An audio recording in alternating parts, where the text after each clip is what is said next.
Revista Venevisión, líder en opinión, por tu canal independiente, Venevisión.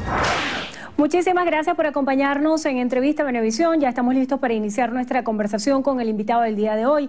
Él es Mervin Maldonado, constituyente, presidente de la Comisión de la Juventud de la Asamblea Nacional Constituyente, vicepresidente de Movimientos Sociales y Comunas. Recientemente, el 8 de octubre, fue juramentada la nueva directiva nacional del PSUV y lo nombraron vicepresidente de Movimientos Sociales y Comunas. Gracias por acompañarnos. Gracias, Andrina, a ti y al canal por la invitación. Va a ser muy interesante escuchar su punto de vista sobre diferentes temas. Tenemos que Venezuela sigue siendo protagonista de debates internacionales, sobre todo en lo relativo a la crisis que aqueja al país.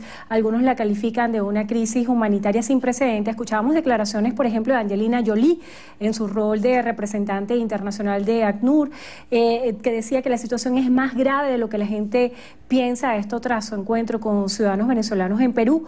Veíamos también declaraciones que el día de ayer el asesor de seguridad John Bolton daba declaraciones donde decía que se iba a solicitar a Rusia disminuir el apoyo hacia naciones como Cuba, Nicaragua y Venezuela.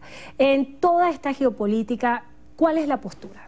Bueno, en primer lugar, identificar claramente el contexto que estamos viviendo. Venezuela, desde hace unos 19 años, con la llegada de la Revolución Bolivariana y del comandante Chávez, ha sido blanco de ataques permanentes por parte del imperialismo norteamericano, con gobiernos que se alían a él en búsqueda de hacerse del poder de nuestro país, pero sobre todo de hacerse de las riquezas de nuestra patria. Nunca olvidemos que tenemos la reserva de petróleo más grande del mundo, que anteriormente a la Revolución Bolivariana era entregada esa riqueza a los países, al gobierno de Estados Unidos, otros países, y ha comenzado desde ese momento un ataque permanente. En este momento, en nuestro país, ese ataque se ha acentuado y ahora con bloqueo financiero, con bloqueo económico, como el que han venido aplicando en los últimos 5 años a nuestro país, procurando asfixiar a nuestra patria, atacando los alimentos, atacando las medicinas, atacando los productos de primera necesidad, no han cesado en su intento por derrotar a la Revolución Bolivariana, es decir, por quitarle al poder al pueblo y hacerse del mismo. Ante ello vemos ahora cómo incluso Hollywood entra en acción para tratar de generar esa matriz de opinión de una crisis humanitaria que justifique lo que ha hecho Estados Unidos o su gobierno, corrijo, su gobierno de Estados Unidos en otros países, por ejemplo en el Medio Oriente.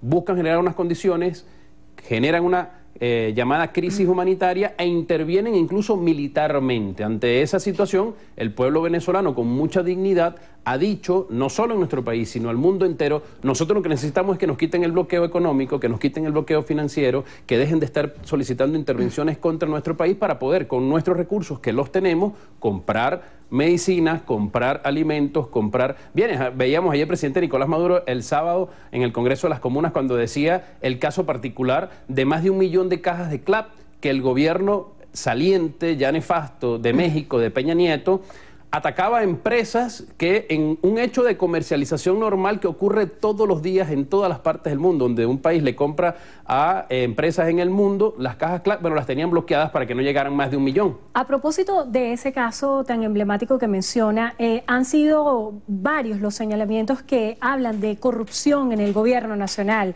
El diputado por el dirigente de Voluntad Popular, Juan Guaidó, afirmó que Nicolás Maduro trafica con el hambre del pueblo de Venezuela. Esto con relación a la investigación realizada por la Procuraduría de México, en la cual vinculan a los comités locales de abastecimiento y producción CLAP con una red de corrupción. Entendemos que la Asamblea Nacional, en su rol de, además de legislar, es contralora de lo que ocurra con el Ejecutivo Nacional. ¿Cuál es la postura de la Asamblea Nacional Constituyente en este caso? ¿Se va a solicitar contrastar las investigaciones que ha adelantado el Estado de México para verificar si existe o no señalamientos de corrupción que están detrás de una denuncia de sobreprecio de productos a través de las cajas CLAP? Lo que primero tendríamos que decirle a esa asamblea, a Deco Burguesa, es que se ponga en acato, está en desacato. Una instancia que ganó en el 2015, que se reconoció democráticamente como existe en nuestro país, pero que no se ha puesto en acato aún y que ante esa situación cualquier anuncio, cualquier acción no tiene ningún tipo de significado. Al contrario, más bien, de esa posición que comentan estos señores que con baja fortaleza moral en la política, nosotros podemos resaltar que han sido los CLAP, justamente los comités locales de abastecimiento y producción, los que han enfrentado en primera línea esta guerra económica que es generada por grandes actores de la oligarquía y del imperio norteamericano contra la comida de nuestro pueblo, contra la distribución de alimentos, y que el pueblo organizado ha dado una demostración nuevamente de altura, con mucha conciencia, con mucho trabajo y sobre todo mucho amor por nuestro país, enfrentando esa situación con un programa de distribución distinto y que ya ha estado demostrado, porque de hecho ya han sido liberadas, como dijo el presidente Nicolás Maduro, más de 1 millón, porque era totalmente falso. Es lo que te vuelvo a decir, colocan fake news para que se genere una matriz de opinión y en base a eso todo el ataque en relación a la política que desarrolla nuestro país. Al contrario de eso, aquí seguimos nosotros, trabajando por nuestro pueblo, con los CLAC, con el pueblo organizado, para seguir superando las dificultades inducidas, pero sobre todo para seguir desarrollando nuestras capacidades. De manera autocrítica y tomando responsabilidad con el tema de la corrupción, ¿qué se está haciendo desde la Asamblea Nacional Constituyente en este sentido? Bueno, mira, la revolución bolivariana, y lo decía también el presidente Nicolás Maduro el día sábado en el cierre del Congreso de las Comunas, ha asumido la crítica y la autocrítica como una escuela para corregir los errores que sean necesarios y para avanzar en el desarrollo de nuestras capacidades. Y en función a eso hemos visto cómo ha sido incluso en los últimos años con mayor fuerza, cómo se ha aplicado todas las acciones necesarias en el marco de la justicia contra la corrupción. Veamos el caso de PDVSA.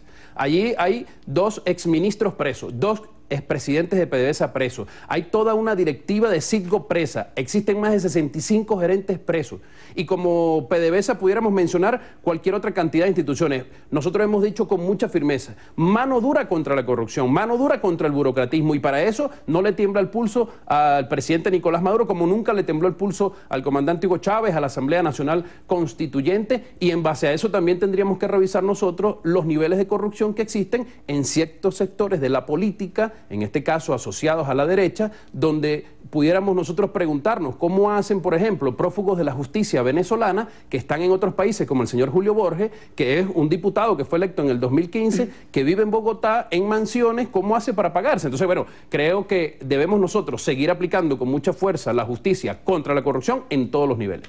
El Congreso de las Comunas ha abierto un profundo debate acerca de las nuevas estructuras de poder y nuevas formas de organización del país. Para muchos no está muy claro este tema de las comunas porque se ha tendido a estigmatizar de manera negativa todo lo que son las figuras de consejos comunales, círculo bolivariano, y se asocian con grupos radicales de poder. ¿Qué responde usted a esto? Sencillito. Igual como han hecho siempre esa campaña contra nuestro país. Primero dijeron que la revolución bolivariana le iba a quitar los niños a todos los venezolanos y los iba a meter a todos en Miraflores, algo que por supuesto nunca ocurrió ni va a ocurrir porque es sencillamente un chiste. Le dijeron a las personas que con los bombillos los estaban vigilando, simplemente en función de atacar las políticas que desarrolla nuestra nación. El poder popular, el pueblo organizado, y cuando decimos el pueblo es el pueblo todo, más allá de cualquier posición ideológica, política, religiosa, de condición social, el proceso popular que se creó en la Revolución Bolivariana para que cada comunidad, a través de consejos comunales, con una figura superior a través de las comunas, pueda organizarse. Hemos visto nosotros cómo ha dado resultados para la solución concreta de problemas en las comunidades, pero también para seguir, repito, expandiendo las fuerzas que tenemos. Acabamos de culminar la primera plenaria, porque se mantiene vivo, el Congreso de las Comunas. En nuestro país existen 47.642 consejos comunales, existen 2.597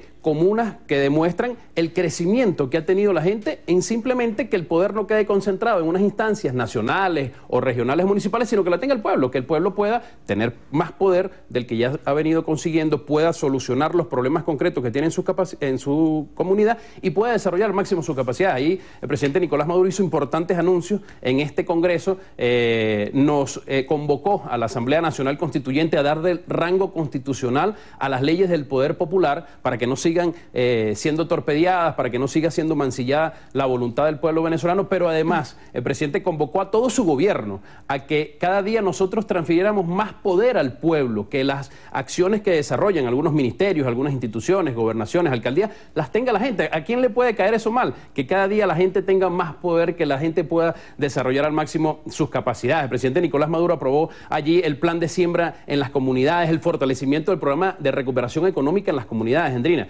el tema del fortalecimiento de los CLAP para llegarle llegarle más directamente a las personas, los bancos comunales para el desarrollo de sus proyectos productivos, cómo hacer nosotros en cada una de las comunidades el desarrollo agrourbano, en fin, esto es poder para la gente. A 61 días de la instrumentación del Plan de Recuperación Económica, ha habido distintas interpretaciones. Para muchos, ese milagro prometido por el presidente Nicolás Maduro no se ha cumplido. También ha habido declaraciones del diputado José Guerra, quien asegura que esa nueva reformulación de que a partir de ahora las transacciones no se van a hacer con dólares, sino con euros, es una declaración del Estado de la incompetencia del Petro.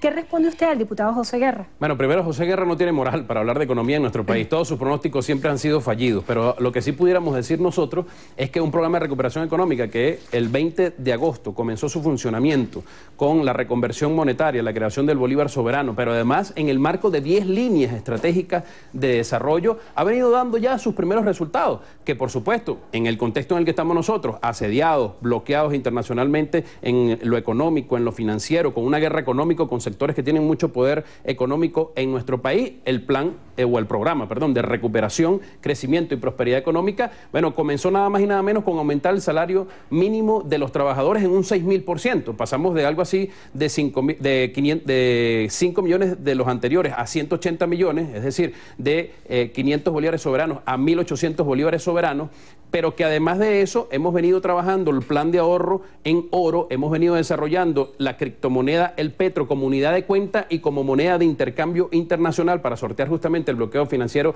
internacional. Hemos venido desarrollando el programa de producción en nuestro país para que cada comunidad, como la que mencionábamos ahorita en las comunas, pero en el plan de desarrollo agrario en nuestro país extensivo pueda desarrollarse y que por supuesto está siendo atacado. ¿Por qué? Bueno, porque justamente este programa de recuperación económica que está bien pensado, bien diseñado y que ya comienza a andar, sencillamente representa la derrota para quienes desarrollan la guerra económica. El pueblo venezolano lo ha entendido y en estos primeros 90 días, como ha dicho el presidente Nicolás Maduro, son los primeros 90 días de ajuste para nosotros ir calibrando. Entendemos que va a seguir siendo torpedeado y nosotros también vamos a seguir dando la batalla para que podamos triunfar. Muchísimas gracias por estar con nosotros hoy en Entrevista Venevisión. Mervin Maldonado, constituyente presidente de la Comisión de la Juventud de la Asamblea Nacional Constituyente, vicepresidente de Movimientos Sociales y Comunas. Gracias por estar con nosotros y gracias a ustedes también. Que tengan todos muy buenas tardes.